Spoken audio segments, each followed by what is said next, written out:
may nga pa may gabi nagatabogon. I'm just using my phone now because I'm gonna tag camera because I'm on my way to work. Why ligo ay. Why ligo. After work na ko maligo.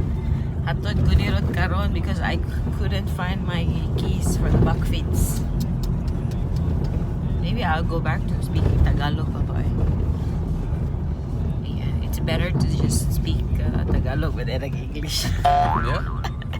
I said it's better to speak Tagalog but then I'm speaking in English now. So you can see the difference of the camera quality, no? If I'm using the phone and the camera and the vlogging camera. The audio for this one is a little bit low. Phone, but if I use my phone, so hapit na ko maabot sa trabaho. So it's Ruth's day off today because it's Saturday, but then I have to work half day. And I asked him to take me to work because I really couldn't find my keys. And it would take time. So Thinks he's lazy, he doesn't want to buy society keys. That's why I like working in Kapmola because I can take the fits. Then I still have a little bit of exercise. I don't exercise anymore, so now I gain a lot. Char. Mura mag-exercise na. So hapit na mi. Ana is still sleeping.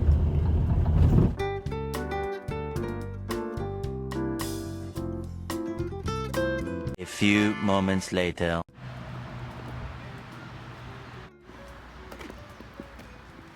So, nananggawas na mi. Gi-pick up ko ni Ruth og ni Ana sa trabaho. So we're here to meet Ana's grandparents because iyang auntie nagduwa og tennis diri. So among adoon. Ana. Busy kayo, gikuha niya po niya akong Skyflex. I don't know where my name is. Oma! Oma! Go, run to Oma. Go!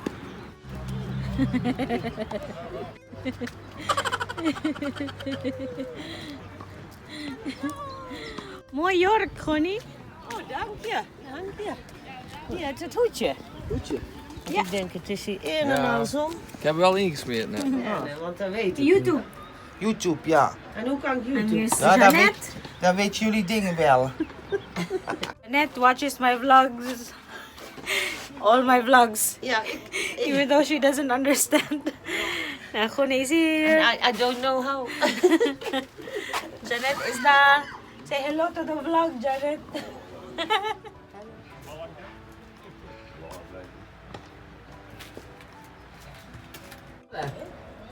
Heeft oma had ook ijskool? IJskool. Ja, op afstand. Ja, van hier. Oma, ijskool? Oh, we ben het zo geschreven. Oh, we krijgen heel de ijskool. Ja, maar let maar op, die wil zo nog wel terug. En En Jeannette. Jeannette? Jeannette ook? Met zwemmen, ja. Ja.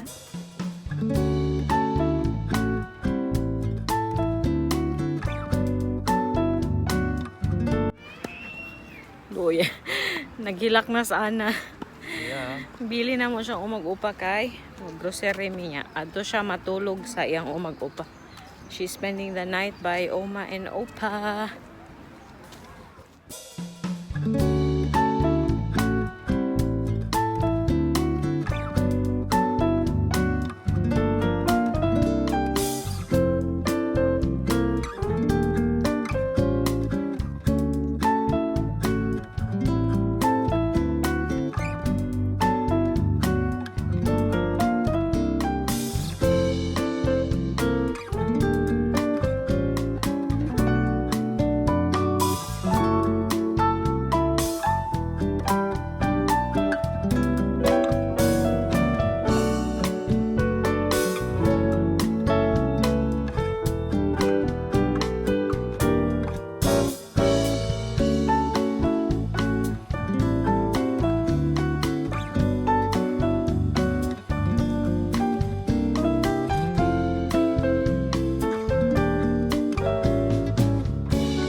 is a little normally, like I mentioned sa akong old vlogs, normally pag medyo dinaghan nga grocery, ari mi diri.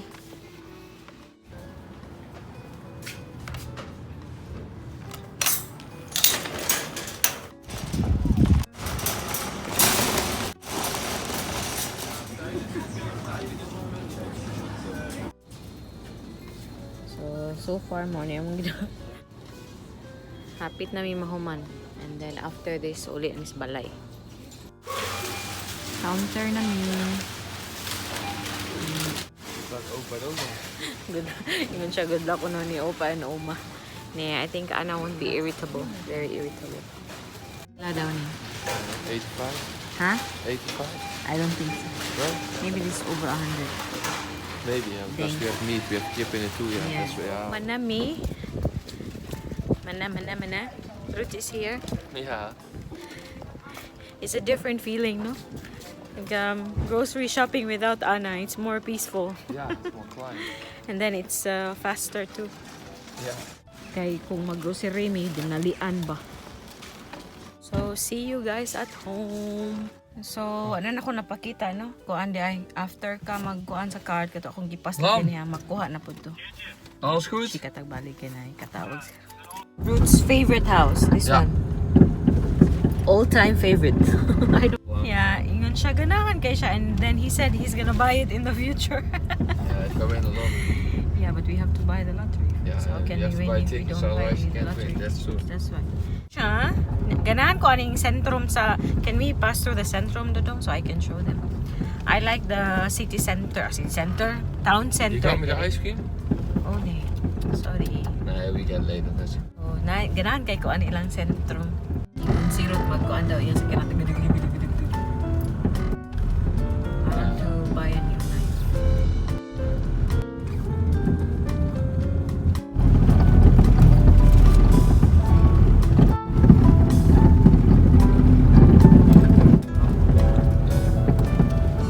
I gotta get. Unang minawag gagawin kasro. Okay, init daw so magkuha siya og ice cream na among gipalit ganina. So summer na summer kay diri no ug ako pod ni anang pug kog kalagom. Dali ra kay ko mo lagom diri basta summer, pero by the way diri kung brown ka no ganahan kay sila.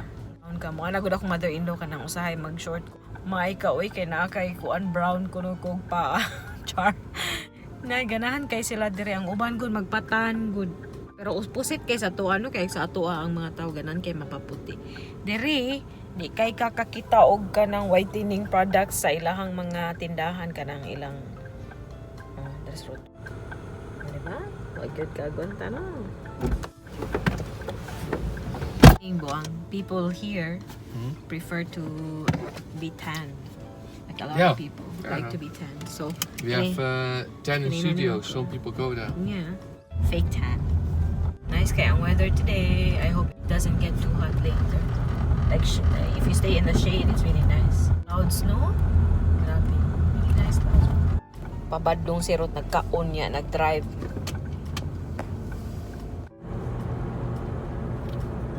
Gonna speak Tagalog din. No? Nakalimutan kong kuan. Nakalimutan kong i-share, char.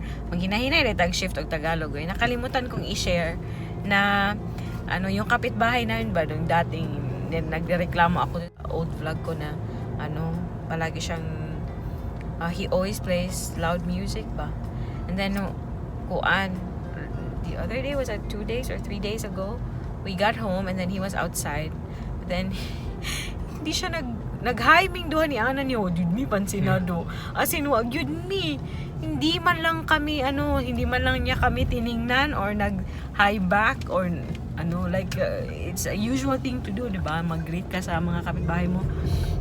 But then wala talaga, guys. Hindi man lang kami tiningnan talaga. I think he's still mad because actually pinapulis namin siya. Grabe, hindi na talaga kaya ba kasi yung music niya, grabe ang lakas-lakas ng music niya. Tapos kahit mga alas 12 o alauna na ng madaling araw, grabe malakas pa rin yung music niya.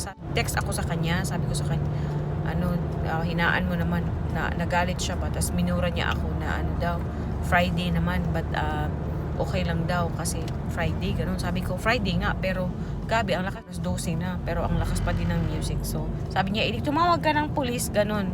So, natandaan ko yun. Sabi ko kay Ruth, tumawag ka na ng pulis kasi di na to normal. Late na ng gabi. Inulit na naman. So, ayun, tumawag kami ng pulis. Tapos, sabi ng pulis, hindi sila sure kung makakapunta sila kasi nga, busy daw sa time na yun. Kasi nga parang, Friday din yun eh. So, weekend na. Pero, few minutes later, dumating yung pulis. Ayun. Pinatay niya yung music niya, diba? So, I think that's why he's still mad. I think so, But yeah. I don't think he knows that we're the ones who called the police. I think he's...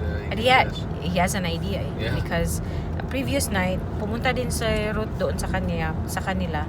Kumatok doon si Ruth late at night na kasi sobrang loud ng music. Tapos the next day, inulit na naman. So, yeah.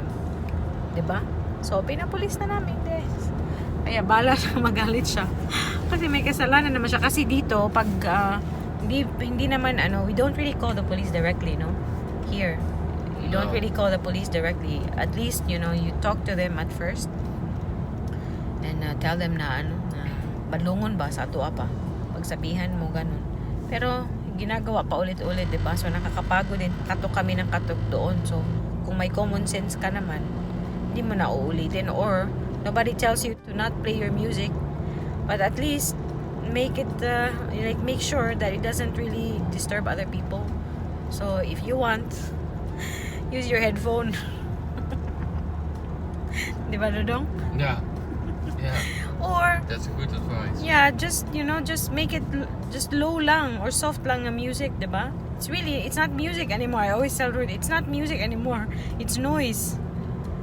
So yeah, tumawa siya, guys. When you say we're almost there, we zijn er bijna. We zijn er bijna. We zijn er bijna. It's been a while since I last vlogged using my phone. Because I didn't bring my camera to work. So, yun.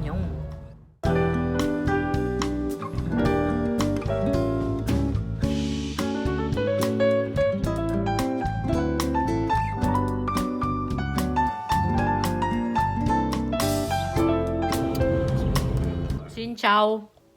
Balay nami. Ganina pa. Alas 2 na kapin. Nagkaon ko og noodles, indomie og kanang gahi nga pan ba nga kanang ibutang sa oven unya. Na ako'y katong pakita na ko sa previous vlog katong crowd and creme. Lami siya. Nga pagka daghang garlic. Lami. Nya. Duwa na ko nag-vlog kay naay bisita si Ruth yang amigo kanang nasa lay problema sa iyahang biocams ba. Buwag sila. Hay, sana jud ang life no. Muna mga kaingon na gyud taaning wala na forever oy. Sa unsa nang taani. Nahapit ako mahuman og kaon. So unhealthy sa taron kay gutom na kay pag-abot nako ba anak ko niya magluto pa so instant na akong giluto. Si Ruth kay na just taas. Say hi, Boang! Nalibang si Ruth. I said you're pooping. No, he's taking a crap. So, padayon sa kong kaon, no? Mag-chika ta later. Hi, guys! Mukhang tao na tayo kasi nga alas 5 na nakaligo na ako. Ruth is not here. Pipick upin niya ako kasi may lakad kami. Switch kayo Tagalog, no? Gigawanin ko ng Tagalog ko. We're going to a kermis, yung my fair doon, and we're going with his best friend and yung si Apple, yung kanyang Thai naman.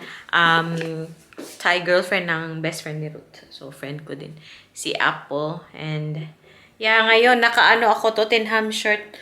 Alam nyo ba yung Tottenham Hotspur? So, yun. Ito yung aking favorite na football club. Football team. So, because of Son Heung-min. So, anyways, tagang kuhugason, guys. Pero kunya na ako naon kay day off na ako no feel na ako akong day off ron. But yeah, you can really tell the difference sa camera sa quality ng camera because I'm using my vlogging camera right now. But later when we're outside sa kermes, I'll be using my phone. because medyo malaki itong aking vlogging camera. Hindi naman malaki yung camera ko, pero kasi yung tripod ba, very bulky siya. And then I have, my camera has a different lens now. So, bugat siya tanawon, guys. Mabigat siya and very bulky. So, mag-ano tayo. Yung halaman ko, kailangan ko ng, asikasuhin. Kailangan ko ng bigyan ng pansin. Tapos yung aming after town yung tawag dito, yung aming garden sa backside. After means back. Back ba? O likod. And then town is garden. So yung aming after town, kailangan din ng pansin kasi ang haba na ng grass. Char. So yeah, I hope it's nice there. It's gonna be my first time to go to Best yung pangalan ng place. Punta kami doon. Ay, mag-chinelas ko. So, yan. Naka-chinelas. Kasi, mainit siya, guys. I hope it's nice there. Dugay ang root, eh. Mag-lipstick pa pala ako, guys. Kasi ang putla ko. Crush pad na ako. Nagpalansis ko, no? Ruth was already calling me earlier, but then I forgot that we were gonna go somewhere later. And then he called me because he said he was gonna pick me up. But then I was not ready yet, so hindi ko siya sinagot.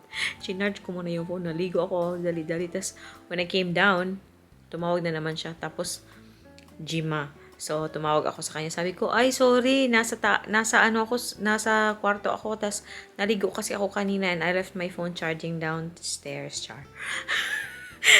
Para-paraan ba? And then he said, are you ready? So, I'm ready. So, sabi niya, hindi pa ako ready. Ready na, uy. Kaya tinawagan ako ng 2 beses kanina, so nagmadali na ako. So, yun. Parating na si Ruth. Tugaya sa Padong na daw, eh. His friend lives about 5 minutes from here. So, 5 minutes nga drive lang, or I think not even 5 minutes. So, mag-lipstick time because it's very loose pad. So, nag-makeup lang ako ng slight, nagkilay ng slight, and then blush, yun na. And then, nagbadlis diri gamay. By the way, Anna is not with us na because she's spending the night sa kanyang lolo't lola. Doon siya matutulog. So, Ruth and I are gonna sleep in tomorrow. At yan, hintayin ko na lang si Ruth, guys, and then, alis na kami.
Oi, makika Frota baka kibling?